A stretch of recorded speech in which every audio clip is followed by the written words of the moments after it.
Recording has started here on the Owner's Box. Welcome to another edition. I'm Billy Koch, founder and managing partner of Little Red Feather Racing Club. Joining me alongside his own, always, Michelle Yu, who has her hair up today so that she will not play with it Maybe through the entirety of the show. Maybe. It was up yesterday, too, that I didn't play with it. Right. We had fun yesterday. We were on another podcast. John Green, that's called Rail Talk? Rail Talk, yeah. Rail Talk. Yeah. And it was a lot of fun. I mean, it was cool. It was cool not being on our own podcast, so you could and answering other people's questions. And then, of course, we just basically. I know. I felt bad. We just like steamrolled John. He was like, at one. Yeah, John Green like barely spoke the entire time. You and I just went back and forth. But you can check that out. I don't know how, but it's called Rail Talk, and it's John Green. Figure it out. That's the plug. It was funny. It was fun. It was fun to do, though.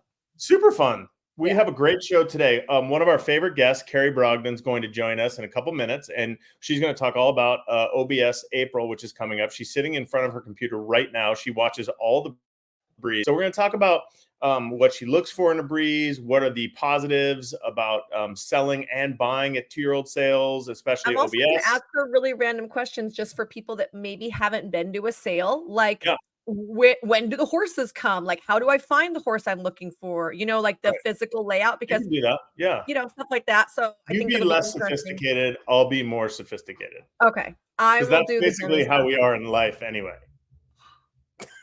I'm going to put up a Twitter poll. Okay, who's more sophisticated, Billy or Michelle? Although the gray hair is distinguished. Wait, put 3, neither. All right.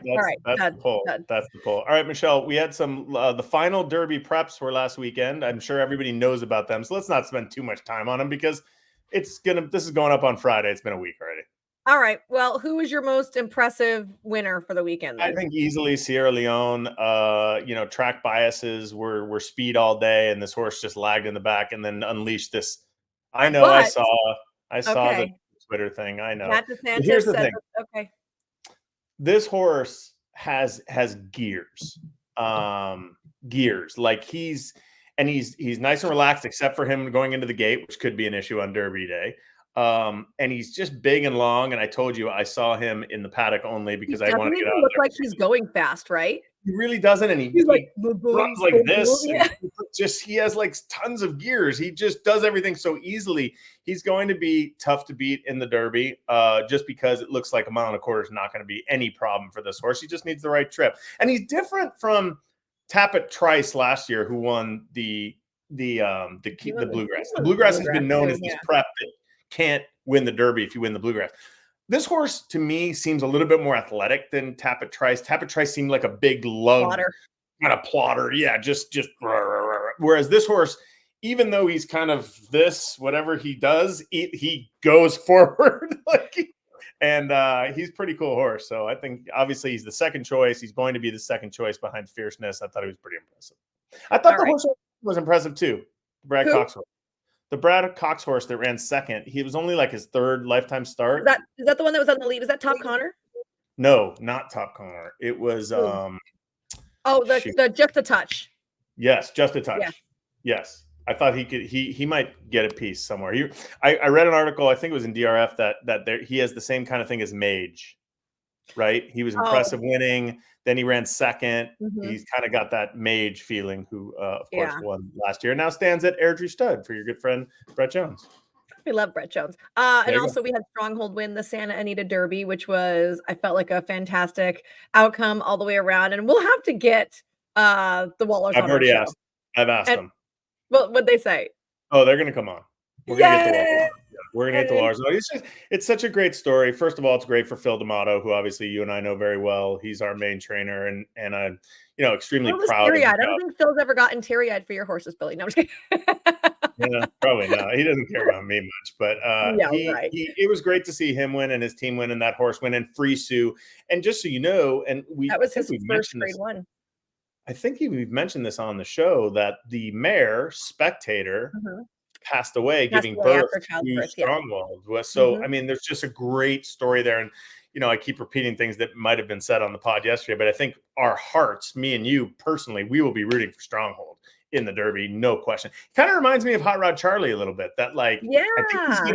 I think he's gonna get a groundswell of the popular vote. How's that? Like I think he has a great story, good people, Frisu, D'Amato. I think it's new faces, and I think he's going to get some attention that way. Also, I love that the next couple of days, the social media push behind him from the barn, from Julie and from Jess. Right. They're shooting him in the stall, and like he's all, a little bright-eyed and bushy-tailed. He's like happy with himself. They brought him out to see them like turn the page on the D'Amato sign that has like how many stakes winners he has. And he's just standing there looking like he's a so really cool horse. cute. I've been around him, a lot because I'm there a lot. We got a bunch of horses. He's a really cool horse. Nothing really bothers him. He's real classy. He's not the biggest horse in the world, but he's really athletic. He reminds me of Clifford mentally. Yeah, but you know what, Michelle? He's probably not going to get a lot of attention betting wise. I think he's going to be in that 15 to 20 to 1 range would be my guess, but he's not without a prayer. I mean, I haven't looked at the numbers yet. I don't think any of the numbers have come out. Thurgraph, Ragozin, Buyers, all that. I mean, all Buyers are out, but I don't. It's going to be interesting to see where he stacks up because he's not hopeless. Let's just say that.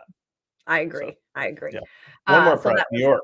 Super exciting. I actually didn't watch the New York prep. It went to Resilience, who was a horse that I had liked, earlier on, but he had just kind of fallen off my radar, and I didn't watch the race. So if you did, you can recap it.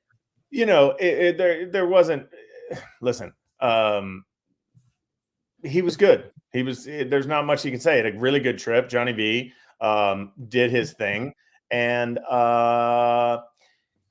was I'm looking at the form right now. So they called it a modest edition of the Wood Memorial, right? So he didn't beat much in there. He's probably going to be a long shot, 20 to 1 or so in the Derby. But hey, give him a credit. Ran a huge race, and congratulations to the connections. Okay, very good. What else do you have? Biggest recap right there. So I wanted to bring this up since you were talking about New York, anyways. That the New York Racing Association announced that it is providing 25 local nonprofit organizations with a reserved picnic table for each day of the Belmont Racing Festival, which is going to be at Saratoga that first weekend in June. So I think it's very neat, right? Because I think that we have seen the push that people want to be able to be there, and everyone wants this and that. And a lot of times when you go to these events, you end up getting priced out, or there's no way to, get them, someone else has reached in and gotten them. So if it's like this charity thing, there's going to be opportunities for these charities to be able to, sell them and make money for their causes, or, bring their donors in, whatever. I think it's worth like over $25,000 just like if you had sold them alone. So I thought that was a really nice thing to do, to bring in some of the community as they're going to be, moving Belmont to Saratoga for this year. I can't add anything else to your comments. I think we need more items like that. For sure.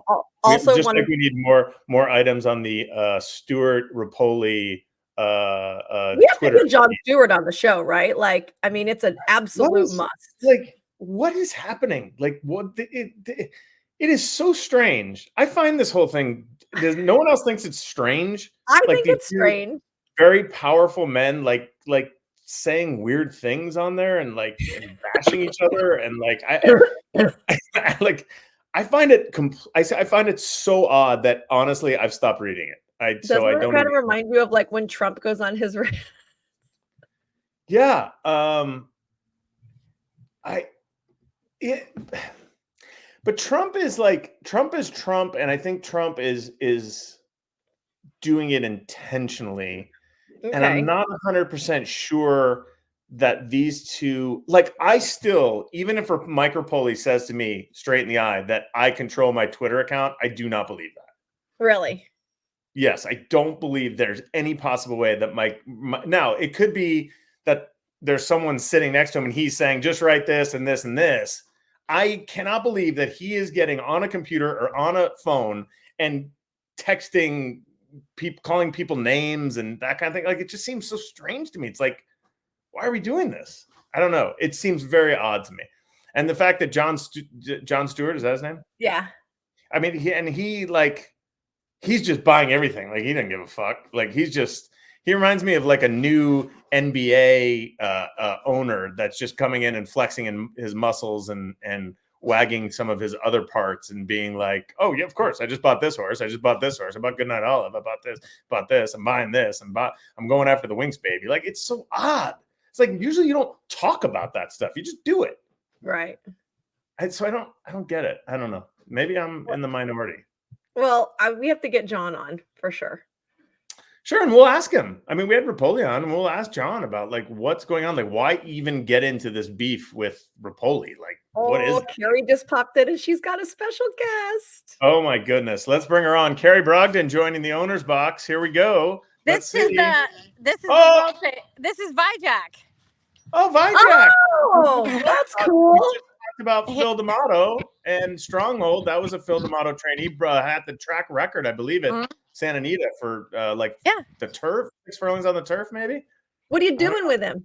Yeah, he was a great stakes player on the dirt too. He's retired here. He is a yearling babysitter, so he has 8 colts that he babysits, and they're all in the barn right now with the farrier. So, but yeah. He's waiting for his boys. It's quite obvious that you completely forgot that you were doing this thing this morning. That you were standing on a farm. I told Craig, I said, "Oh my God, I have too much gray hair right now. I need a hat to cover it up." That's okay. I wear a hat on every show. A hat and a hoodie is my show thing. But we do want to talk really quick about the OBS sales. OBS April's coming up, Carrie. You buy just real quick, I want to add to that. That was my third thing of note over here is that the session for today, April 11th, has been moved to April 12th because of severe weather in Ocala. So they did have to have a little... Normally I watch every single breeze online, but because of that, that's actually why I'm at the farm with the farrier today. Normally I would be watching it. Yeah. So Carrie, tell us a little bit about, because you buy and sell, you breed, you do everything, you race, but tell us, like, let's start with the selling of horses. Like, what are the pros? What are the advantages of selling at a place like OBS April? Well, I think, you have the market, where everyone is there. I mean, there's been so many, the 2-year-old sales have gotten some negative publicity lately, but if you look at the true results, there have been so many amazing horses that have come out of it. So if you take them there, either OBS March, OBS April, or the Maryland Fasig-Tipton sale, that's where everyone goes. You have a ready-made racehorse. Honestly, for the majority of it, you will not be surprised. Most of the consigners know their difference between their top horses and the horses that all need to be turned into cash. The lower level stuff. It's usually pretty obvious by the time you get to this point.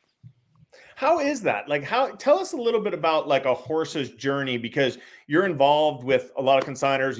We've been partnered up with, whether it's Julie Davies or the Numerics, or like, what is the process from the time they are yearlings to the time right now that they're about to sell at OBS April?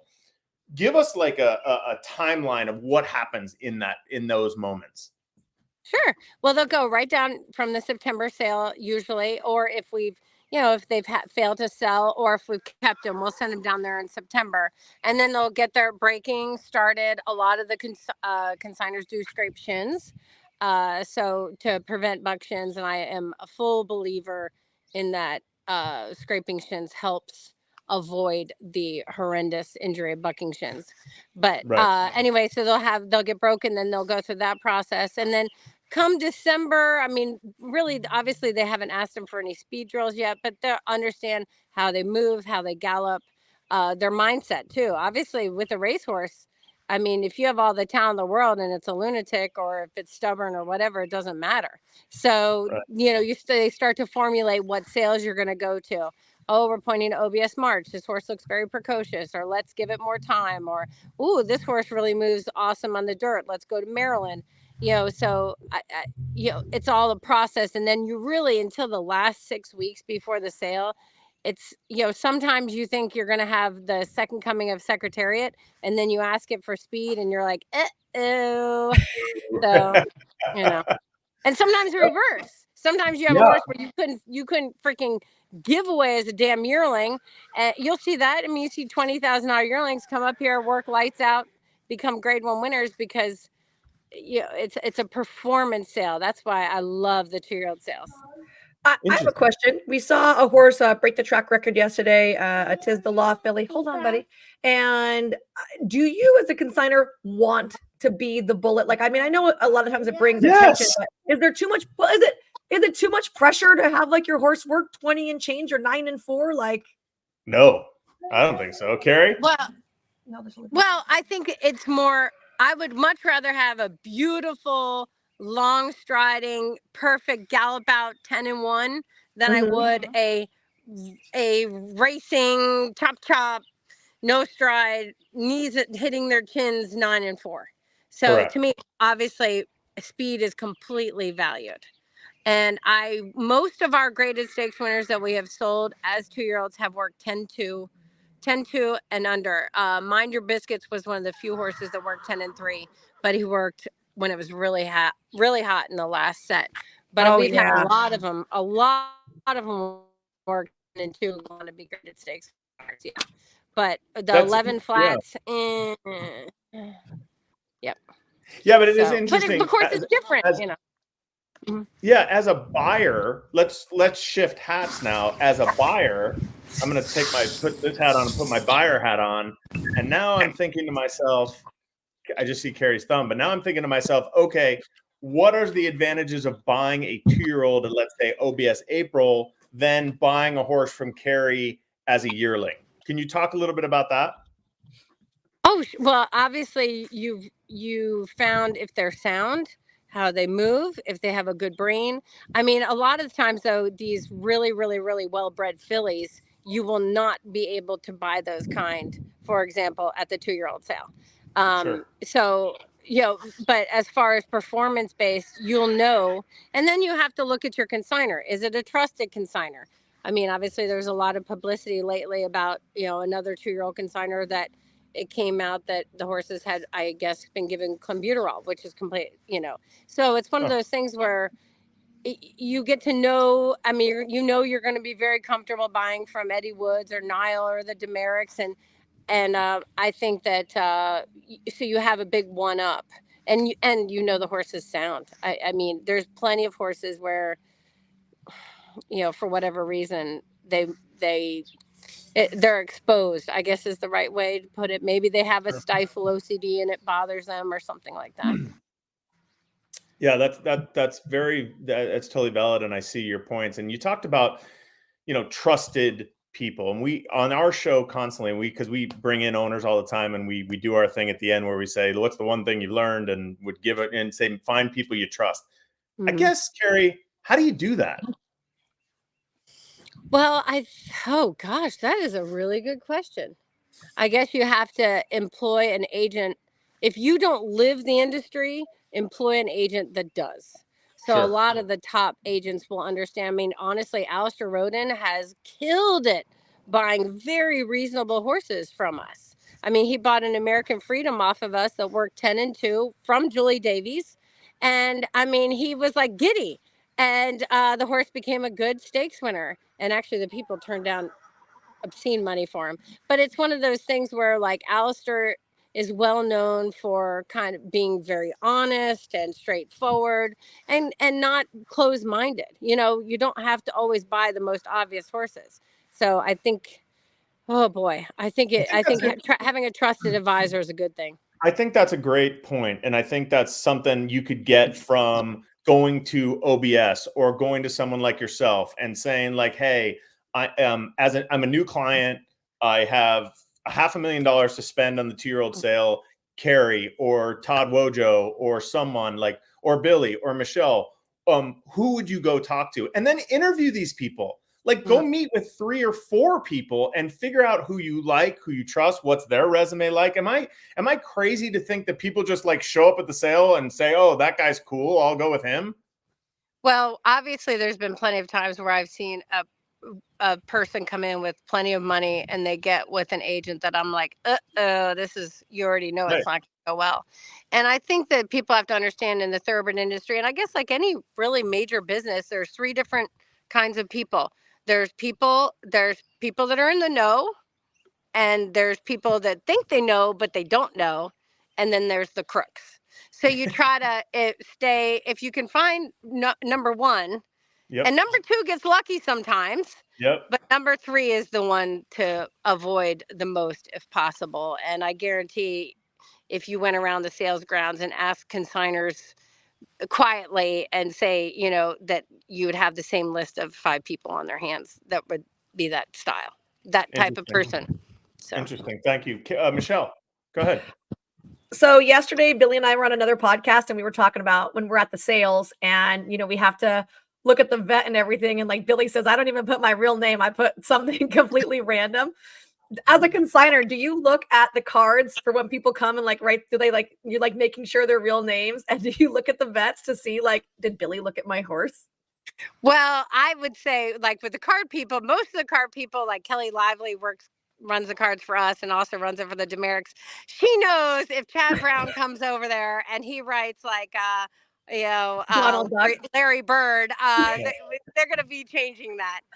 Right. So, but absolutely. I think a lot of people, though, they don't want to buy a bad horse. So I think a lot of people will actually proactively discuss the potential horse. And I tell you, I just had it happen at the March sale. I had 2 fillies work awesome. Both of them worked great. The one filly caught a tailwind on her breeze and worked a lot better than she was expected to. And both fillies are at the Demericks consignment, and I know the one filly is a superstar and the other filly they're thinking has very modest talent. Well, they had the same number of shows, but the one filly has 8 vets and the other filly has 1 vet. And I guarantee that a lot of that is based on the fact that when people went up there and said, what do you think between this one and this one? The consigner is going to say, this is the runner, this one, Right. Not sure. So Right. I think that plays a lot into the 2-year-old sale. The yearling market is so different because all you're watching them do is walk a straight line back and forth. You know, it's much more pedigree and sire driven. Yeah, you brought up pedigree a couple times. I think it's important, and I've heard people say this, and just maybe touch on this for a minute, is that when you go to these 2-year-old sales, you're looking for athletes. You're looking for, you know, that beautiful stride, like you mentioned, and sometimes you have to sacrifice pedigree because a lot of those horses were purchased by end users at the yearling sale. Am I saying anything crazy there? No, I agree 100%. I mean, that's actually why we're learning to take the really well-bred fillies. I mean, you know, they had a big write-up in OBS March about the 4 beautifully bred fillies with updates in the sale, and 2 of the 4 were Machmer homebreds. And it's because I literally, through watching it, because sometimes I was like, oh, maybe I'll see if there's a well-bred filly in this 2-year-old sale, and I would go through the whole catalog and only be able to come up with like 1 or 2 of those kind of where they have unbelievable broodmare residual.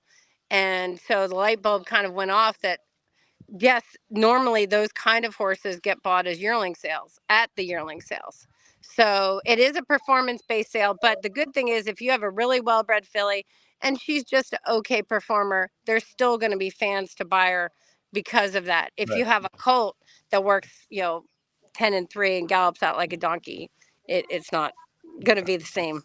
Oh, do you think Carrie tells it like it is, Michelle, or do you think she holds back? Actually, if she's gonna look it up, like there's gonna be like notes on all her horses' halters, like donkey, good. Yes, but I'm not gonna put it on Twitter. No, don't put it on Twitter. We won't put that on Twitter. Michelle, I know has a question. Go ahead, Michelle. I want to know what you think the most important tool a buyer can have is. Is it simply the catalog? Is there like some kind of addendum that you think is important? What is it? Well, I think I think what's really important for these buyers is knowing your budget and the type of horse you can buy. For example, once again, in the Demericks consignment in March, one of their horses was going to bring easily north of 500,000, yet the horse has 18 vets, and 10 of the vets are people where their budget is the starting bid. So I think it's very important for people to understand if your budget to buy a 2-year-old is $50,000, go and ask the consigners. Don't waste all your money vetting these horses that, oh yeah, I have 50,000 to spend, and then you find out the reserve is $299. So I think that is an important thing to understand. if your budget and relative to the pedigree, performance, vetting, etc. I mean, if you are willing to buy a horse at the 2-year-old sale with a minor P1 chip, you will get a 50% discount and be well rewarded. I mean, we had a filly chipped last year in April, and we took it out, and she was running. She ran second first time out of Kentucky Downs in October. Yet we lost all the people that vetted her because it was a simple P1 that was easy to pluck out. But she was running before a lot of those horses that had been bought for premiums even started. So Right. I do think that's a great way. You know, a P1 is a very minor thing, normally clean, easy to take out, that kind of thing. To be fair, that's why we vet some that we might not be able to afford, because we're hoping there's going to be something like that in there that's going to scare away someone, you know, like. That makes a ton of sense. That makes a ton of sense. And Michelle, you are an end user. Carrie's an end user. For someone like me, who's a partnership and responsible for a lot of people, that's a little harder for me, because if I would disclose that to my partner saying, hey, you know, this horse was really a $300,000 horse, but we bought him for 100 because he has a P1, and we're going to go he's going to have surgery next week. You say surgery as a reseller like I am, it's a little more difficult. But again, what Carrie's saying, I think, is really smart. Know who you are, what you can do, know your budget, get an agent that you can trust, and a vet you trust, and a vet that's willing to talk to you. Because Carrie, I'm sure you've been in situations where you're like, there's all this writing on there. What does it mean? Can you help me? Right? Oh, 100%. And I think that there's also, as we have seen, and I have seen in a million different times, there's horses that have vetting that may have been there when they were little itty bitty babies, and they prove that they're sound and they train on it just fine. So once again, it can all be a discussion in part, you know, having a realistic veterinarian. But then again, you know, with the 2-year-old sales, not being afraid to ask the consigners. I mean, these people have to resell these horses. And there may be horses where, I mean, one time I bought a filly, a cheap filly. This is about 15 years ago. And I didn't ask the consigner because she was on the phone. And so I looked at her. She was big and pretty. She was by Corinthian. That tells you how long ago it was. Wow. And, but she had really nice page and she worked well.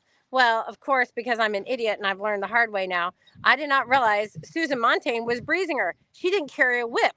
The reason she didn't carry a whip is because the filly was such a bad tail swisher that if she even saw the whip, she would prop and eat. And so I bought a bad horse because I didn't ask. That was actually a sequel, Becky Thomas horse.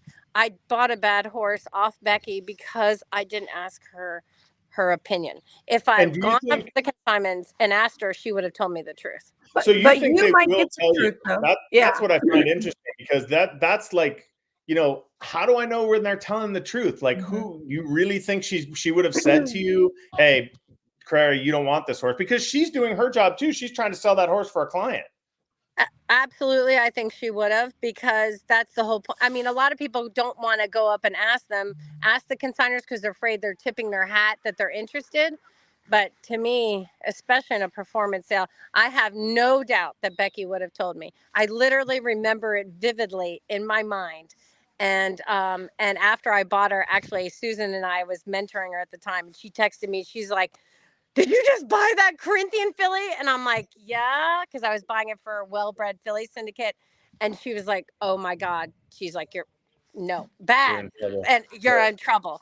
And she was like, didn't Becky tell you? And I was like, oh, she was on the phone. So that one example, however many years ago, is first crop Corinthian, taught me the lesson, which is funny. Like, get off the phone. Get off the phone. And I was like, oh shit. I mean, literally, I was like, oh my gosh. I have all these partners in this well-bred thing. And that's exactly what she did in the race. Prop. As soon as there was any negative stuff, I mean, the riders never did break her maiden. And I know, Michelle, I know you want to jump in, but I want to say one more thing. And this is it's a learning experience. So what we're saying is talk to the consigners, get to know them, ask them, and then follow along for that horse. Like, someone's going to buy that horse, you know, and see how they do, and see, you know, we have certain consigners that we bought off many times that I just can't go to anymore. And it could be they're either bad horses, maybe it's just bad luck. Don't know, but they're in the no-fly zone anymore. Like, just, it doesn't work when I buy off you. The horses get hurt, whatever it is. So definitely, I agree with Carrie. Talk to the consigners, build relationships. Michelle. Well, that's easy for you guys to say because you're both really well-known figures. If Joe Schmo walks up and I'm like, "Oh, excuse me, Becky Thomas, will you tell me about this horse?" Do you think that she's going to say, "You, like, yeah, you don't want this horse to anybody," or is it, I mean, because you guys have established relationships, so how does that work out? I would think that at the level, I mean, this was not this for her pedigree. This was like a $30,000 filly, so she had a lot of pedigree for her price. I think that at any level, the top consigners will be honest. Now they don't have crystal balls. Like they're not going to say, "Oh yeah, I think this horse is a maiden 10, and this horse is a listed stakes winner, and this horse might be a great." They don't say that, but they can stop you from buying like this filly. Obviously nothing was going to change her mental attitude, no matter how much talent, because she worked fast, but no matter how much talent she had, in the end she wasn't going to be a racehorse because of her mind. And I think that that's a big thing. And then they can let you know too, well, this horse had a foot and it's flared up like 4 times, and even though he's sound right now, this is the history. And a lot of the consigners won't tell you, say, do not buy this horse. They're going to just give their opinion and they're going to give you the information, and then you can decide, And also they'll tell you, and also, there's safety in place in OBS, and Michelle and Carrie, correct me if I'm wrong, but there's, you can do blood tests after you buy a horse. You can go back. I believe you can x-ray the horse after. Is that true? Yes. And then if there's something like glaring, that's new, that you can go back. There's ways to return horses. So there's all kinds of what's the word I'm looking for? Warranty. There are lots of warranties. Yeah, in place. Carrie, talk about that. Have you ever had a situation like that where you've bought something and you've been like, "Hey, this is not what we bought." Twice. You're like, this one didn't like the whip when I waved it. No, you can't do that. No. Well, that I can't do. But I have twice bought horses off the back ring report. This is kind of a backhanded story, though. I don't use names. No. I meant as in, even though, okay, so twice I bought horses where they had their vet reports were clean. And I was in the back ring on both times, and they were lovely horses where I got them for like 30 cents on the dollar. And then somebody that had vetted said horse came up to me and said, "Hey, by the way, that report is wrong. This horse actually has this," and both of them are knee problem. No, excuse me. One was a knee, one was a stifle. So anyway, so the one horse we bought, and I had it written, and sure enough, he did have a giant knee spur, and it wasn't on the report. And so I went to the consignor and I said, "Look, here it is." Anyway, so they wanted to go to panel, and I said, "Okay." I said, "I have had 3 opinions done just to make sure." So I went to panel both times. Went to panel and I won. I won where you go up with your veterinary opinion, the consignor goes up with their veterinary opinion, and then the sales company hires 3 veterinarians that have not vetted the horse, and you go to panel and they say, "Okay, this clean report, this is egregious, this does not match the actual x-rays." And in my case, both times it was unanimous. Now I will tell you, both times those horses we returned, both of those horses went on to the 2-year-old sale, and both of them did well and made money. And I remember telling my vet, I'm like, "You told me to return this filly because he had a stifle." And he was like, and I said, "And then one of your clients bought her as a 2-year-old." And he was like, "Well, it healed." So I mean, it's true. It's true, because truthfully, vetting is very, very subjective. And bones change. Yeah. Bones are living, dying. Bones change a lot. Just like I compound fractured my leg as a 17-year-old getting bucked off a horse when I was a riding instructor, by the way. And my leg has healed back 100%. And people don't give that enough. Bones heal. It's active. I think the soft tissue injuries would scare me a lot more than some bony changes. And bones are constantly remodeling. That is the nature of bones, right? Yes. And I think that people think it's too black and white. When you're dealing with an adult older horse, like in the show hunter world, maybe, when you're looking at 8, 10, 12-year-old horse, it's going to be more static. But when you're looking at a young growing horse, I mean, these yearlings almost double in size by the time, or not double, they grow significantly between the yearling and 2-year-old sale. We've had a lot of them remodel and change for the positive and for the negative. Yeah. Yeah. I want to talk about one more thing before we go, because we kind of glossed over it, but the fact that you sit and watch all of the video breezes, and I know there's a ton of people at the sale right now watching them live.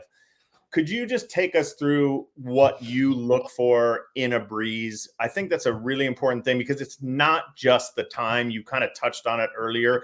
Just you're watching a breeze. What makes you kind of go, wow, that was a nice breeze? And what kind of makes you go, oh, I didn't really like that breeze? Because a 10-1 breeze, it doesn't just mean that it's 10-1.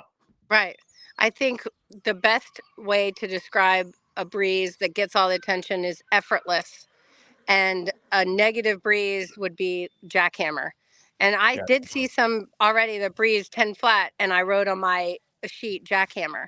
But I'm a little different. What I'm looking for why I watch every single breeze for every single horse is not because I want to buy, because I don't normally buy 2-year-olds. I'm watching it because I want to know who the great sires are going to be as emerging before they cost.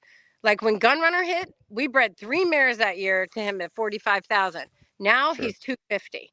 So so for me, watching the Authentics, I thought the Authentics and the McKinseys to me have stood out a bit here at this sale. I was going to ask you that. Yeah, I was going to ask you for your favorite kind of new sires. Michelle put us on. I actually, didn't you ask me that like 2 weeks ago, and I said Mackenzie? Yes. Yeah.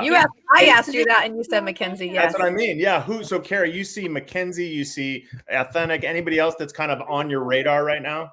For me, Game Winner, and Tis the Law. Tis the Law seemed to be a little bit like Tis Now, where they either breezed lights out or they kind of didn't. And I know Tis the Law and Constitution can kind of sometimes do that. But I thought all 4 of those stallions have a big shot. And there were some really, really nice Vacomas that worked actually yesterday. You had a really good group but ultimately there's no crystal balls. I'm trying to make my best guess. And then I'm trying to sit here and refer all the people as fellow breeders. Coming out of the sale in my brain, it's authentic. But of course there can be plenty of other very successful stars. I mean, Game Winner and Tis the Law were both incredible 2-year-olds. So it wouldn't shock me to see either of them. And McKinsey, my gosh, greatest stakes are at 2, 3, 4, 5. Yeah. He's exactly the kind of horse we should be breeding to. Soundness, longevity, gameness. Yes. Yeah. Yes. Yeah. Carrie Brogden, you are an absolute gem. I'm gonna miss our curry dinner this year, though. Oh, you're not coming? Oh, no. For Ocala I got no one to watch my kids at my mom only has off Wednesday, Thursday, and Ryan's coming back Thursday. So it's just hard. I'm not going to fly out Wednesday morning and come back Thursday. Right. I'm sorry to hear that. We'll miss you. Well, we appreciate you, and I will definitely see you when I get down there. And I'm also in Kentucky, so I know the weather behind you. It has been pouring rain for 24 hours. What is going on around here? Can I ask you one last question? Yeah, what's your opinion of who are going to be the freshman sire? Who are the top? Now I'm asking you because now I'm picking your guys' brains. What's your opinion of who the? I had said Mackenzie several weeks ago because we have a really nice Mackenzie filly that we bought as a yearling that we just love, and Eddie Woods speaks so highly of her. I've seen her a couple times, and she's grown into this beast of a filly. That was my choice when Michelle asked me. Michelle, I don't remember. Did you take someone else? No, Mackenzie was mine also. Yours was Mackenzie also. Yep, we bought a Mackenzie yearling that we just loved, and I thought he was going to be an absolute star this year. And I thought looking at some of the other horses, he'd be a little bit more affordable, because I feel like a lot of times when you have those big names like the Authentics, they tend to be outside of our price range. I thought Mackenzie kind of everything square in the nose. And then and it's also when you have, correct me if I'm wrong, Carrie, but when you have someone popular like a Justify or an American Pharaoh, and they go into stuff for their first year of their 2-year-old sales, people just want one of those, right? It's almost like a collector's item. And people got to consider, I think the Authentics average 320 as yearlings. So the ones I'm seeing at the 2-year-old sales are the lower level ones, because pinhookers can't buy $300,000 yearlings. That's So important. I That's guess really, in my mind, I'm giving authentic a bit more. You know, I love the McKinseys because I really felt like so many of them look just like him. Just like which is, him, right? Yeah, He which is totally, exactly like Street Sense. totally Boom, stamped him. boom, boom. Yeah. yep. So Yep. anyway, We will good. see you Well, down. Thank you. Thank you for everything, Carrie. We appreciate your time, and we will do this again. Thank you. Appreciate it. Carrie Brogden here on the Owner's Thanks, Box. Carrie. She was so good as always. She's She's always so so knowledgeable. Well, she's She's honest. funny. Well, she's honest. She is honest and no And holds barred. And she'll push and pull. She'll push people away because they won't like that. A lot of people don't like people who tell it like it is. But I will say about Carrie, the one thing you cannot argue with is her knowledge base. Yeah. I mean, she is incredibly knowledgeable. Whether you agree with her or not is completely different than the fact that she studies, spends time. Her Machmer Hall is one of the top breeders in the world, probably, right? You know, the work she puts in, the fact that she can talk about this, and when she talks about it, I'm going to call it down to earth.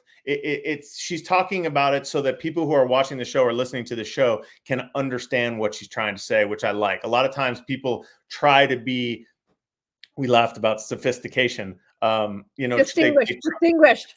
They try to use words, maybe they try to impress. That's a better way to put it. I don't think Carrie's trying to impress anybody when she talks about this stuff. I think she's just being her, and she knows her shit, and she's able to express it in a way that's not condescending but helpful. Right. Wow, that was like a great. We should write that down somewhere. Oh, you want me to write that down? Okay. Yeah, write that down. 40. No, all right. What do we got? Hey, Santa Anita's off this weekend. We don't even have to talk about it. Yeah, that's right. We are off this weekend. We had a planned break. And I don't know. I halfway feel like we should have maybe run, but also I feel like us not running this week really contributed to the amazing field sizes that we had going into this week. And also does look like a forecast of rain. So it might have been just a blessing all around that it happened to be scheduled. We did have a really, really fantastic Santa Anita Derby weekend, 4 racing days. We had big 8, 9, 10 horse fields. We had oversubscribed fields. And we had 32,000 people on track for Santa Anita Derby Day. So it was awesome. Both of my kids ran in like the kids 5K. So Olivia did the 6 furlong race, and she ran 9th overall, 3rd of the girls. And Spencer did the 1 furlong dash for 7 and under, and he ran 2nd. Great. So I was really proud of them. What a proud mom. And I have to show this because Olivia told me I had to show. Okay, I can't wait. This is a surprise. I have no idea what's coming up. Olivia has a mare. Okay. And the mare had the first baby. Oh, wow. And Olivia owns the horse. Olivia owns the horse. Okay. What's the horse's name? So cute. I can't see it. Oh, I didn't share it. My bad. Here he is. Oh my God. That's awesome. Isn't he so cute? Did she name him already? She wants to, but we do have a partner on it. So I told her she couldn't quite name him yet. Okay. But Spencer calls him Major Tom. I know, isn't he so cute? And who is the dam and who is the stallion, the sire? The dam is a Smiling Tiger filly that Ryan plucked out of a field because Olivia wanted to name a horse, and she was working really well, but her feet were terrible, and our shoer went in. She had white lines disease, so when he bored into her foot, her entire foot was hollow on both feet.